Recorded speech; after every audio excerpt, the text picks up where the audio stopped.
नमस्कार, उत्तराखंड समाचार में आपका स्वागत है। मैं देवेंद्र प्रसाद। सबसे पहले मुख्य समाचार। वेव्स शिखर सम्मेलन में दूसरे दिन वैश्विक मीडिया संवाद का आयोजन। विदेश मंत्री जयशंकर बोले, परंपरा और तकनीक को साथ चलना होगा। सूचना प्रसारण मंत्री अश्विनी वैष्णव ने स्थानीय सामग्री को वैश्विक मंच देने पर दिया जोर।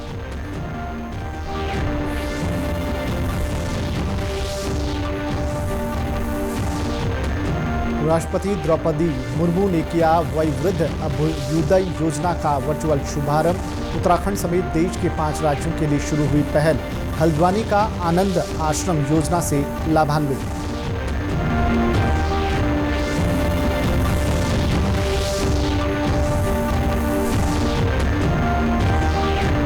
और नैनीताल में नाबालिग के साथ हुई घटना पर मुख्यमंत्री सख्त उच्च स्तरीय बैठक लेकर अधिकारियों को दिए सख्त कार्रवाई के निर्देश। अपराधियों के साथ ही अफवाह फैलाने वाले पर भी होगा एक्शन। अब समाचार विस्तार से। वेव्स शिखर सम्मेलन में वैश्विक मीडिया संवाद मुंबई के जियो वर्ल्ड कन्वेंशन सेंटर में चल रहा है। यह आयोजन वैश्विक मीडिया और मनोरंजन परिदृश्य के साथ भारत के जुड़ाव की दिशा में एक महत्वपूर्ण उपलब्धि है। सूचना और प्रसारण मंत्रालय वैश्विक मीडिया संवाद का आयोजन विदेश मंत्रालय के सहयोग से कर रहा है। विदेश मंत्री डॉक्टर सुब्रमण्यम जयशंकर ने उद्घाटन सत्र को संबोधित करते हुए कहा कि प्रौद्योगिकी और परंपरा को मिलकर साथ साथ चलना चाहिए। उन्होंने कहा कि प्रौद्योगिकी देश की अनमोल विरासत के बारे में जागरूकता को बढ़ावा दे सकती है। डॉक्टर जयशंकर ने कहा कि ये युवा पीढ़ियों के लिए चेतना को गहरा कर सकती है। उन्होंने कहा कि नवाचार ऊंचाई तक पहुंचने की कुंजी है, जो 2047 तक एक विकसित भारत का निर्माण करेगी। विदेश मंत्री ने देश की परंपराओं, विरासत, विचारों और रचनात्मकता को बढ़ावा देने की आवश्यकता पर भी जोर दिया। उन्होंने कहा कि उभरती प्रौद्योगिकियों का गैर जिम्मेदाराना उपयोग आज के समय में बढ़ती चिंता का विषय है। इस अवसर पर सूचना और प्रसारण मंत्री अश्विनी वैष्णव ने कहा कि वैश्विक स्तर पर मीडिया और मनोरंजन उद्योग जगत का बाजार लगभग 3 अरब खरब अमेरिकी डॉलर का है। उन्होंने सभी से अपनी कहानी दुनिया के सामने रखने का उचित अवसर प्रदान करने और स्थानीय सामग्री का प्रचार करने की आवश्यकता पर बल दिया। प्रधानमंत्री नरेंद्र मोदी ने कल 4 दिवसीय वेव्स शिखर सम्मेलन का उद्घाटन किया था। राष्ट्रपति द्रौपदी मुर्मू ने राष्ट्रपति भवन से वयोवृद्ध अभ्युदय योजना का वर्चुअल शुभारंभ किया। ये योजना ब्रह्म कुमारी संस्था की ओर से देश के 5 राज्यों तमिलनाडु, उत्तराखंड, नागालैंड, आंध्र प्रदेश और अरुणाचल प्रदेश के वरिष्ठ नागरिकों के लिए विशेष पहल की गई है। इस अवसर पर ब्रह्म कुमारी की बहन शिवानी की ओर से महत्वपूर्ण MOU भी साइन किया गया। इस योजना का लाभ उत्तराखंड में आनंद आश्रम वृद्धाश्रम हल्द्वानी को प्राप्त हुआ है। इस अवसर पर राष्ट्रपति ने आश्रम में रह रहे बुजुर्गों और स्थानीय गणमान्य व्यक्तियों से वार्ता की। समाज कल्याण निदेशालय उत्तराखंड के नोडल अधिकारी कमलेश भंडारी ने बताया कि योजना के अंतर्गत श्री आनंद आश्रम को संचालन के लिए सरकारी ग्रांट दी जाएगी। पिछले वर्ष ये जो भारत सरकार द्वारा संचालित है राष्ट्रीय वयो अभ्युदय योजना, उसके अंतर्गत 32 NGO द्वारा संचालित आश्रमों का जो चयन हुआ है, उसमें से 5 जिसमें से एक राष्ट्रीय आनंद आश्रम वृद्धाश्रम जो कि श्रीमती कनक द्वारा संचालन किया जा रहा है, उसका चयन हुआ है राष्ट्रपति महोदय द्वारा बच्चों, जिसका कि आज ये समारोह कार्यक्रम पूरा संपन्न हो गया है। तो ये हमारे लिए हर्ष का विषय है कि हमारे उत्तराखंड से एक NGO का संचालन हुआ है और जिसके लिए नियमित रूप से भारत सरकार द्वारा इसमें ग्रांट प्राप्त की जाए।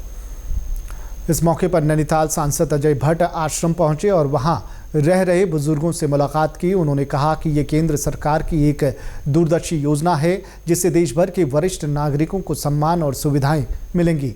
उन्होंने कहा कि श्री आनंद आश्रम का चयन होना पूरे उत्तराखंड के लिए गौरव की बात है। जो हमारी संस्थाओं को चला रहे हैं और उन लोगों को भी जो आर्थिक मदद या कई चीज़ों से जूझना पड़ता था, उनके कार्यों को आगे बढ़ाने के लिए उनको एक किस्म से आप ठीक कर रहे हैं, आपके कामों पर मोहर लगाई है सरकार ने कि हम आपको हर संभव मदद देंगे। भविष्य में और भी जो संस्थाएं चला रही हैं, मैं समझता हूँ कि जरूर उसमें कुछ उनके लिए भी होगा। ये एक बहुत ही भगीरथ प्रयास है मैं इसके लिए सरकार को बधाई देता हूं। मुख्यमंत्री पुष्कर सिंह धामी ने शुक्रवार को मुख्यमंत्री आवास में उच्च स्तरीय बैठक के दौरान अधिकारियों को सख्त निर्देश दिए कि राज्य में कानून व्यवस्था का उल्लंघन करने वालों पर कड़ी कार्रवाई की जाए। मुख्यमंत्री ने नैनीताल में नाबालिग पीड़िता के साथ हुई घटना पर अपराधियों पर कड़ी कार्रवाई के निर्देश दिए। उन्होंने जिला प्रशासन नैनीताल को निर्देश दिए कि पीड़िता की देखभाल और उनके परिवार को पूरी सुरक्षा मुहैया कराई जाए। मुख्यमंत्री ने कहा कि सरकार पीड़िता और उसके परिवार के साथ मजबूती के साथ खड़ी है। मुख्यमंत्री ने अधिकारियों को सख्त निर्देश दिए कि सोशल मीडिया और अन्य माध्यमों से भ्रामक जानकारियां देने और अफवाह फैलाने वालों की तत्काल पहचान कर उनके विरुद्ध कड़ी कानूनी कार्रवाई की जाए। उन्होंने कहा कि उत्तराखंड की भूमि और राज्य की अस्मिता के साथ छेड़छाड़ बर्दाश्त नहीं की जाएगी। जो भी व्यक्ति या संगठन देवभूमि की एकता को तोड़ने का दुस्साहस करेगा, उसके खिलाफ कड़ी कार्रवाई की जाएगी। मुख्यमंत्री ने किराएदारों के सत्यापन, रेहड़ी पटरी वालों, अवैध तरीके से भूमि पर कब्जा करने वालों और जिन लोगों के अवैध तरीके से प्रमाण पत्र बने हैं उन पर की गई कार्रवाई की हर रिपोर्ट जिलाधिकारियों को 3 दिन में पेश करने के निर्देश दिए हैं। देहरादून से खबर है, जहां जिलाधिकारी समिन बंसल ने देहरादून शहर की प्रस्तावित एलिवेटेड कॉरिडोर परियोजना को लेकर संबंधित विभागों के अधिकारियों के साथ बैठक की। जिलाधिकारी ने कहा कि रिस्पना बिंदाल एलिवेटेड कॉरिडोर परियोजना व्यापक जनहित के साथ ही मुख्यमंत्री की प्राथमिकता का प्रोजेक्ट है। उन्होंने अधिकारियों को निर्देश दिए कि एसडीएम और परियोजना से जुड़े नोडल अधिकारी उनके सामने एक ही छत के नीचे बैठकर काम करेंगे। उन्होंने अधिकारियों को आपसी तालमेल से इस प्रोजेक्ट को धरातल पर उतारने के निर्देश दिए। जिलाधिकारी ने संबंधित विभागों के नामित अधिकारियों और कर्मचारियों को परियोजना से जुड़ी बैठक और दूसरी अभिलेखीय कार्यवाही निर्धारित समयानुसार संयुक्त फील्ड विजिट कर कार्यवाही के निर्देश दिए। जिलाधिकारी ने SLO भूमि अधिग्रहण संबंधी कार्यवाही में तेजी लाने तथा नगर निगम और MDDA को भूमि के लैंड बैंक संबंधी रिपोर्ट 3 दिन के भीतर पेश करने के निर्देश दिए। गौरतलब है कि एलिवेटेड कॉरिडोर रिस्पना नदी पर 2500 करोड़ की लागत से 11 किमी और बिंदाल नदी पर 3750 करोड़ की लागत से 15 किमी लंबे 4 लेन एलिवेटेड कॉरिडोर निर्माण कार्य प्रस्तावित हैं। शराब की ओवर रेटिंग को लेकर आबकारी विभाग ने सख्ती बरतनी शुरू कर दी है। इसी कड़ी में प्रदेश भर में 3 मई तक चेकिंग अभियान चलाया जा रहा है। 6 सदस्यीय निरीक्षक दल सहायक आबकारी आयुक्त राजीव सिंह चौहान के नेतृत्व में देहरादून, हरिद्वार और टिहरी में निरीक्षण करेगा। वहीं पौड़ी, उत्तरकाशी, रुद्रप्रयाग और चमोली में भी 6 सदस्यीय निरीक्षण दल सहायक आबकारी आयुक्त देवेंद्र गिरी गोस्वामी के नेतृत्व में निरीक्षण करेगा।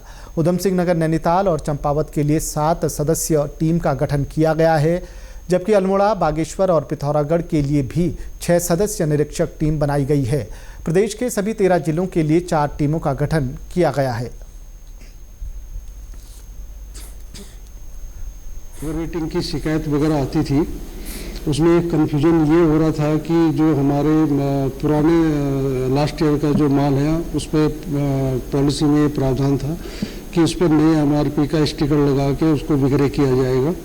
तो काफ़ी शिकायतें जो उसके बारे में भी आ रही थी कि लोग उसका स्टिकर उतार के बाद में बोलते थे कि भाई इसके नीचे ये MRP लिखी हुई है, आप ज़्यादा ले रहे हो, उसमें 10 रुपये ज़्यादा ले रहे हो, 5 रुपये ज़्यादा ले रहे हो। एक तो ये था, लेकिन कहीं पे कुछ शिकायतें ऐसी भी आ रही थी कि जो सच में मतलब जो निर्धारित MRP है उससे 10-5 रुपये ज़्यादा लेने की कोशिश कर रहे थे। तो उसको देखते हुए आबकारी आयुक्त उत्तराखंड द्वारा 30 अप्रैल को एक आदेश जारी किया गया, जो 1 मई से लेकर और 3 मई तक वो विभिन्न जनपदों में ओवर रेटिंग की चेकिंग के लिए, जांच और कार्रवाई के लिए अपना अभियान चलाएंगे। जनपद देहरादून में जो राजीव सिंह चौहान सहायक आबकारी आयुक्त मुख्यालय देहरादून और उनके साथ में संजय रावत आबकारी निरीक्षक मंडलीय परिवर्तन गढ़वाल मंडल, दर्शन सिंह चौहान आबकारी निरीक्षक क्षेत्रीय हरिद्वार, शैलेंद्र उनियाल आबकारी निरीक्षक जनपदीय परिवर्तन हरिद्वार, सरोजपाल आबकारी निरीक्षक मुख्यालय, आनंद सिंह चौहान क्षेत्र 3 कीर्तिनगर जनपद टिहरी गढ़वाल की ये जो टीम है हमारी, ये देहरादून, हरिद्वार व टिहरी गढ़वाल में इसकी जांच करेगी और इनको निर्देशित किया गया कि वो अपनी जांच रिपोर्ट आख्या आयुक्त महोदय को उपलब्ध कराएंगे 4 तारीख। इसी के साथ अभी तक के समाचार समाप्त हुए। दूरदर्शन समाचारों से जुड़े रहें। मिलते हैं फिर शाम 6:30 बजे के बुलेटिन में। नमस्कार।